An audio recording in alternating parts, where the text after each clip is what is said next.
பேரு ஜெப புத்தகத்துல பேர் வேணா ஜெயம் கொள்ளணும். சொல்லுங்க.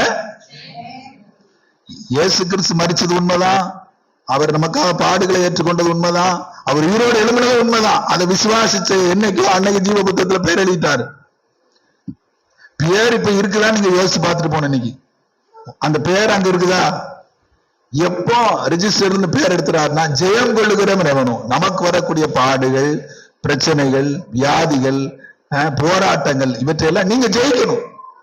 அவர் சொல்றாரு, ஏசு என்ன சொன்னாரு? நான் உலகத்தை ஜெயிச்சேன், நீங்களும் ஜெயிப்பீங்க. நீங்க தோத்து போவீங்க கிடையாது.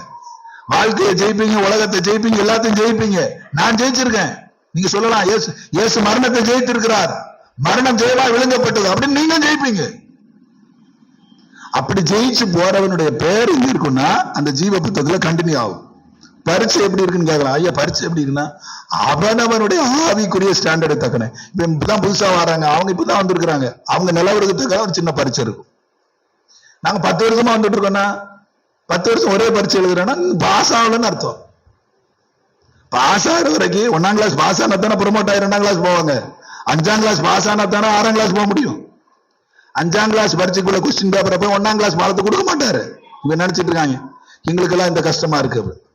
உங்களுக்குள்ள பேப்பர் வேற, அவனுக்குள்ள பேப்பர் வேற இல்லைங்களா? உங்களுக்குள்ள சோதனை வேற, அவங்களுக்குள்ள சோதனை வேற.